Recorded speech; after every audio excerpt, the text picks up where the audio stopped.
Welcome back to Playing Lessons. We are going to change it up a little bit, and I'm going to play two golf balls. So the first one I'm going to basically play as myself, and the next one I'm going to play as, say, a player that only hits driver 240, 250 yards max. So that's basically going to be my 5-wood.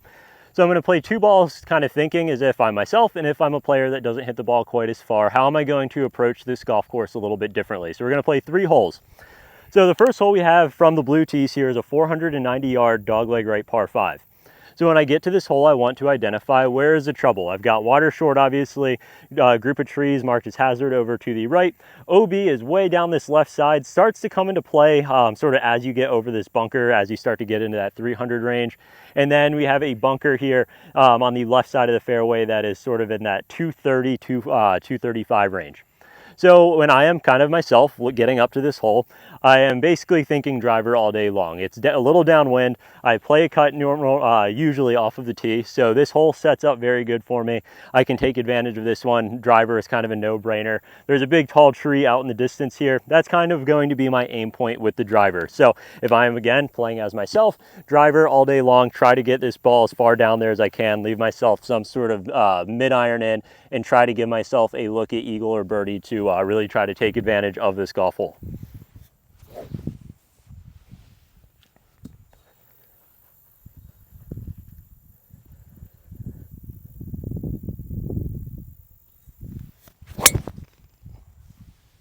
So maybe just left rough, but right at that tree. I'm going to give myself a little bit of room left and right, so that's going to be just fine. So now let's say I'm player 2. I hit the ball around 245 max. So this is where it really comes down to what do I want to hit off the tee. And most players are going to assume it's a par 5. I want to hit driver. But when I look at this hole, if I was a player that hit the ball a little bit shorter, the thing that I want to do is, of course, avoid trees and avoid water. To get over the water, it's about 150 yards. But to get to that bunker, like I mentioned, is around 240 yards, 230 yards or so. So if I hit driver, which would be my 5-wood for this scenario, that is going to be right in play. So if I only hit driver 240 yards, 250 yards max, I can't get to this hole in 2. I'm not going to be able to get there. So why bring more trouble in play off of the tee? So it's not because I hit this club straighter, it is more so the trouble that is out there. Instead of just ripping driver, assuming it's a par 5, just hit driver, get it down there, I'm going to take a club that I hit about 225 total. I basically completely eliminate that bunker, and now I just widen my landing area massively. So this is where I'm going to take that 220 club, pretty much aim just right of the bunker, give myself a little bit of room left and right for ball 2 here.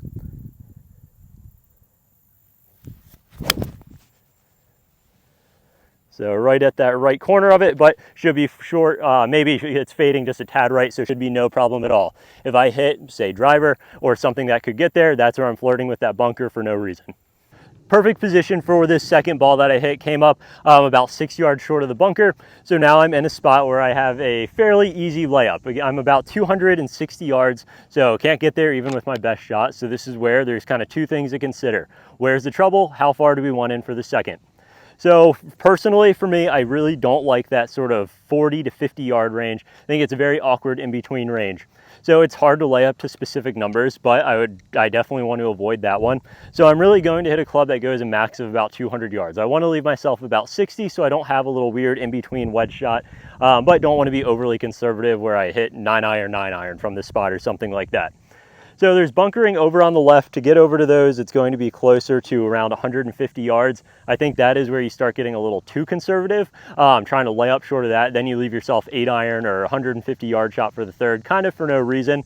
So I do think it is worth, the risk is kind of worth it to kind of push this ball up there to give yourself a good scoring opportunity. So it's very open to the right once you get past this marsh. This marsh sort of ends up here at around 140 yards.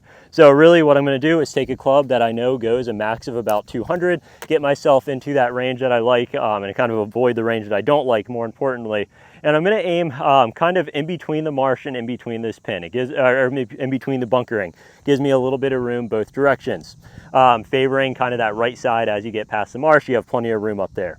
So with the ball below my feet, a lot of times this ball wants to push a little bit to the right off the slope. So maybe we'll creep that aim another 2 or 3 yards to the left, but priority here is avoid those bunkers, get myself into a good yardage.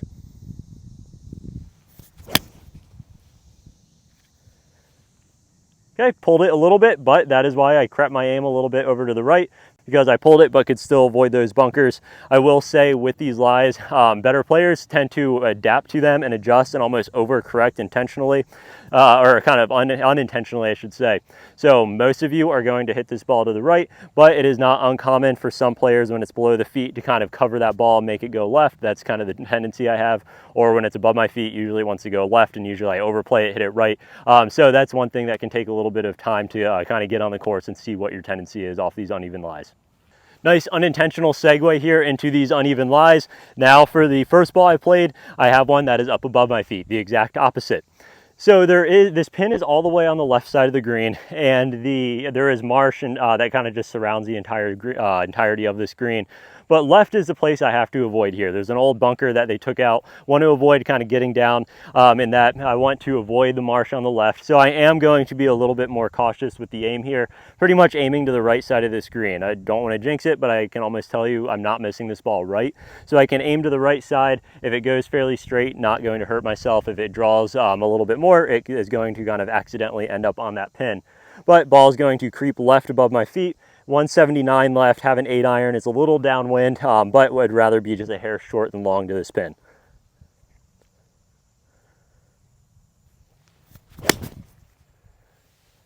There should be good if it's enough. Not sure if it's going to quite get there, but drew in really nicely. So we will see. Can't really see it with the ridge that's in the way. For ball number 2, left myself right around 65 yards, so right in that range that I was looking for. So with this pin is right on top of a ridge. Don't really want to go past it too much. That first ball came up just a couple paces short in a good spot. So I know if I go what feels like chest high to chest high for me, that's about a 60-yard shot with a 60 degree. There's a little bit of help wind. So I'm not going to try to get too creative and land it right on this number. Going to hit my 60-yard shot. If it comes up 10 or 12 feet short, I'm not worried about that at all. Definitely don't want to risk going too long.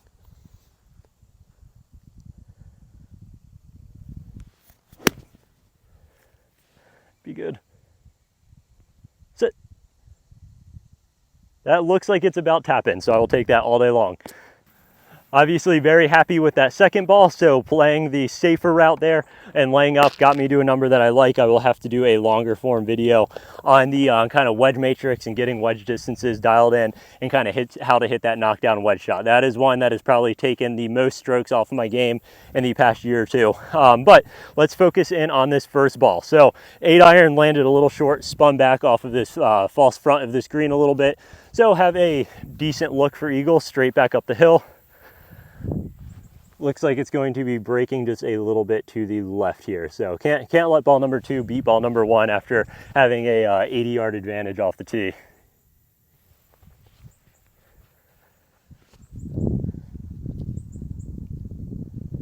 So a couple of practice strokes, looking at the hole just to kind of dial that speed in. Definitely should be a little bit of a slower one.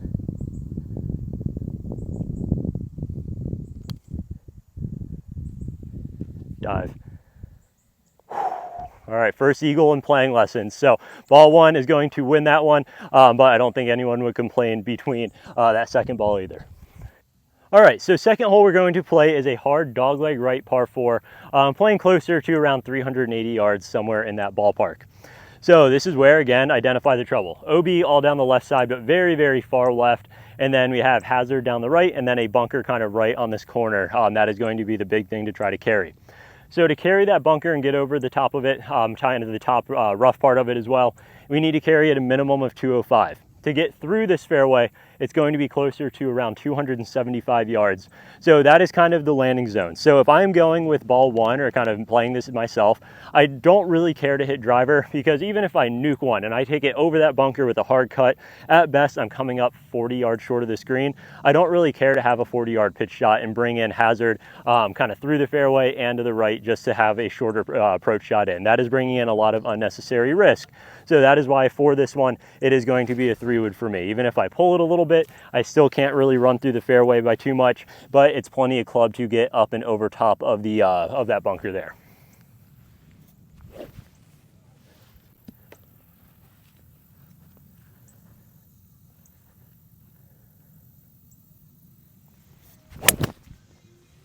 So that should be money. So right over the top of that bunker, push it a little bit. Was trying to start it a little more left of the cut, but not going to complain about that one at all. We'll be dead center. So now if I'm a player that hits driver max 240 or so, driver, or what's going to be my 5-wood, would be perfect. That's going to be a solid 240, 250 club that can get over top of that bunker, but same boat, it is not going to go, it's not going to run through this fairway, but can easily cover over top of the bunker there. So no brainer. When it comes to aim, I'm going to be aiming, call it about 10 yards left of the bunker there. Gives me plenty of room left. If I overdo it and block it a little right, still have plenty of room to not get myself in trouble.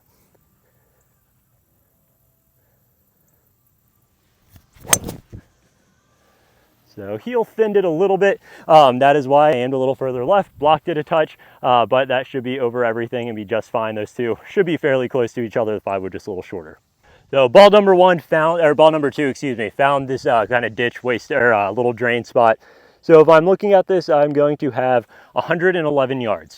So when I get a shot like this, this is where I have to look at the green. Green is sloping very hard from back to front. Pin is all the way in the front of this green. So I definitely want to hit something that gets past this pin. I don't want to come up short where now I have a shot where I'm trying to putt back through a bunch of fringe. I have plenty of room long, play it past, more than likely because of the slope of the green, it's going to come back.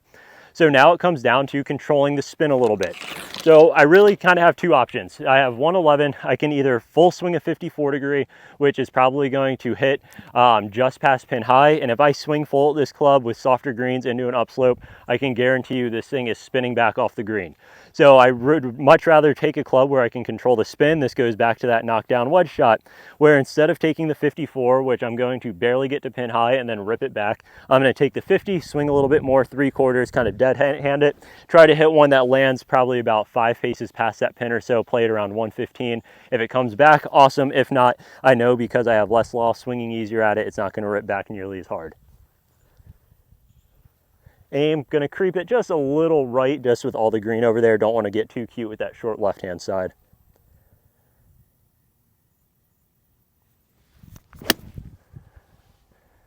Aim right and pull it on line. So ended up a little past. So kind of landed long, didn't spin a ton, but that is going to be perfectly fine. Did not mess with coming up short there. Now for ball number 1, it is going to be the same exact situation except 92 yards. So I can either full swing a 60, barely get it to pin high, swing full, put a ton of spin on it, have it rip back, or take the 54, swing a little bit more, kind of 3/4 at it, try to land it around 95. Not swinging full at it will allow it to not spin nearly as much and not rip back off the front of that green. So this one, angle-wise, going to go a little bit more right at it. Just favor that right side just a tiny, tiny bit.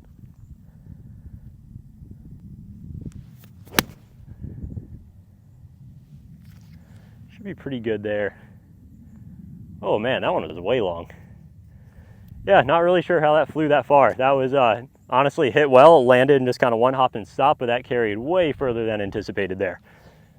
All right, ball 1. That was not a very good shot there. That flew significantly further than I thought it was going to. Maybe time to hop on TrackMan and check out wedge distances again. But not sure how this one carried, probably closer to 105 with that swing. But regardless, have a putt at it back down the hill. So looking at this straight downhill, when it comes to the read, I don't think there's going to be a ton to it.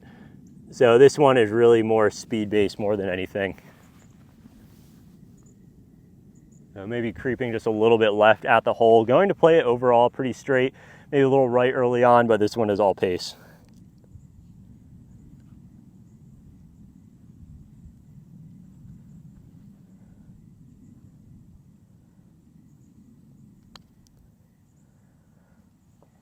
Maybe needs to go a little bit. Decent line. All right, need another couple rotations, but we'll take that one all day long from that range. So again, not a very good wedge shot. Down here can feel there's a little bit of downwind that I did not really account for, but not that much. So now when it comes to ball 2, or the one that I'm playing a little shorter or more conservative with, spun this one back a little bit more. This one was more the right idea with the wedge. Does not look like a whole lot of break on this one. Looks like from a little bit of a different angle. Doesn't look like it's going to have as much of that left move in it at the tail end here. Going to play this one overall pretty straight, maybe just on that left edge. But again, all about pace down the hill here.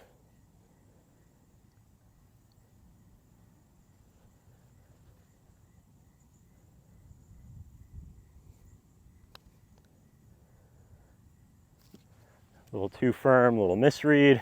All right, little work left.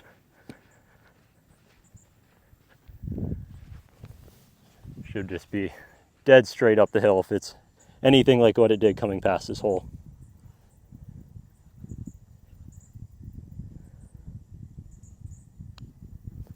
All right, so 2 semi-stress-free pars, not a great wedge putt, a little aggressive, or wedge shot, a little aggressive on that second putt, but 2 pars aren't going to hurt me. Last hole, we're going to play a very short par 4. It's playing around 330, 340, so this one you can definitely take advantage of if you have the distance. So when I'm looking at this, there is trees that run down the right side marked as hazard, but to kind of clear this marshy area, it's not a lot. It's probably 120 yards. So when we are looking down the left, there's some OB down the left, and then the big thing is there's a bunker on the left side of this fairway, or just left of the fairway. So when it comes to ball 1, or kind of me playing my own ball, I am hitting driver just about every time. So this is where I want to make sure left is kind of the place to avoid. So I'm going to come over here to the left side of the tee box so I can kind of fire away from that. But when you're looking at where this green is, it's pretty much going to be right over top of this big tree. It's a little further right than you would expect. And this is where a good thing to kind of take note of is, where are these tee markers aiming? If I'm looking at where these tee markers are aiming, they're aiming me pretty much out in this direction. So this is where I will see players all the time sort of set up and just think, okay, I'm kind of setting up with the tee markers. And now when you're set up here, if I was to hit this golf ball, I'm sending that thing into somebody's house. So this is where I want you to really pay attention to where the tee markers are aligning you, or don't pay attention to them at all and don't even use them as a reference. But the last thing I want you to do is just come in here thinking that the golf course is going to set you up properly, because most of the time they are not. So this is where I am completely disregarding where these tee markers are aimed, probably aiming 45 degrees to the right of where these things are kind of encouraging me to line up. So driver is definitely going to be the play here. You want to try to get this up into that 20-yard range if possible, and try to take advantage of this one. So just left of the tree, little cut is the idea.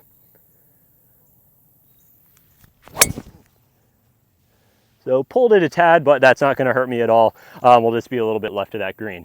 So now it comes down to, what am I going to do for ball number 2? So this is where we have to start looking at the bunker that is in play out there. So to get to that bunker, it is going to be, so the kind of top lip of it is about 245. Knowing how deep that bunker is, it's probably about 230 to get into that thing. So this is where, if you're a player that hits driver 240, what's the big advantage of hitting driver? In my opinion, there really isn't, because now if I smoke driver, I hit it into the bunker, or I narrow my landing area by 25 yards. So this is where I don't want you getting overly conservative and hitting a club that you hit 150 off the tee and leaving yourself a beast of a shot in. But this is where I'm going to take a club that I hit closer to around 220, guarantee I'm coming up short of that thing, and now I'm going to almost guarantee myself I just have a wedge or a short iron in, and there was never really going to be any stress off the tee. Aiming wise, I can't get to left at all with this club. Right, obviously I don't want to hit it into the trees or into the marsh, so I'm going to favor just a little left here, but not get too conservative, kind of going at the right edge of that bunker out in the distance.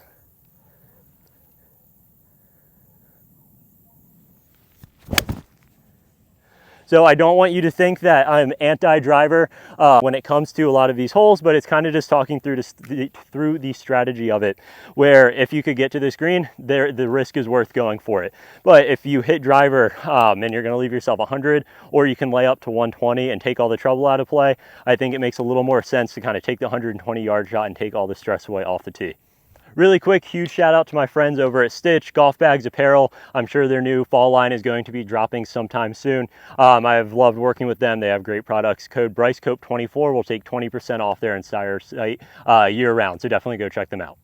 For the shorter ball, ball 2, have 111 yards. Sounds familiar. Same exact shot as last hole. Wind is just a little bit into, but hopefully learn something distance control wise from the last hole. So looking at this pin, it's fairly middle of the green, but the way this green is angled is you are going to run off of it a little bit sooner on the right side. So I do want to favor just a little bit over to the left, kind of depending how comfortable you are with wedges. That can be different from player to player. Newer player, call it 20 feet left. If you're a more advanced player, you can kind of go 3 or 4 feet left, just to give yourself a little bit of more room there. This pin is kind of at the base of a slope, so if I land it past, it should come back. So going to play it very close to the number. Don't really want to go long and leave myself a downhill putt. So going to aim just pretty close to this pin, balls above the feet, going to pull left just a little bit, and should come back off that slope.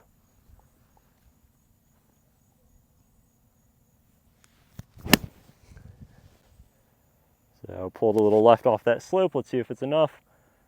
A little short, so kind of overcorrected from last hole, hitting long, but ending up a little short left is much better than right. Not a great shot, but it should be a decent look straight back up the hill.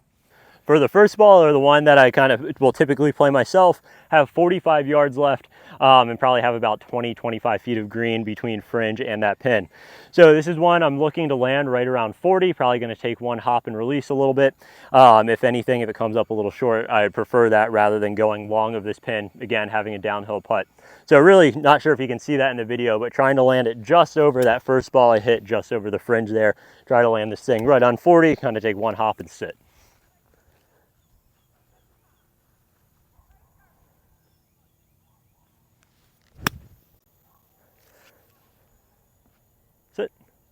So yeah, pretty good there. So kind of one hop zip.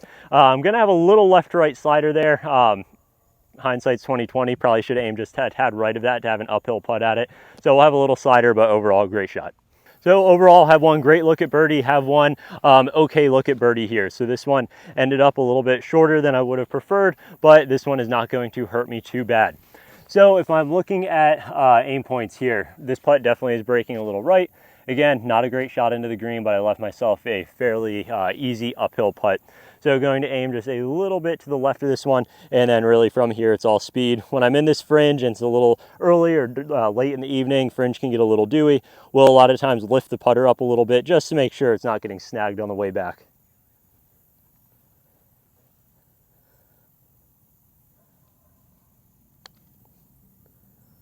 Do it, do it. All right, wasting all of these, need these for a real round. So that wasn't the one I was worried about. I've been sweating the 3-foot slider.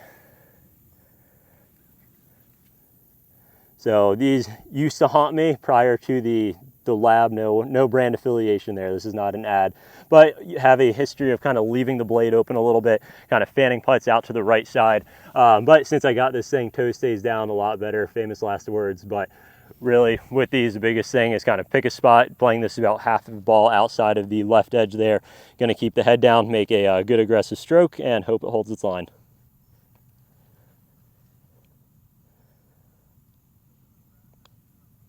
So a couple of birdies tonight, a couple more fireworks compared to the usual playing lessons of a bunch of pars.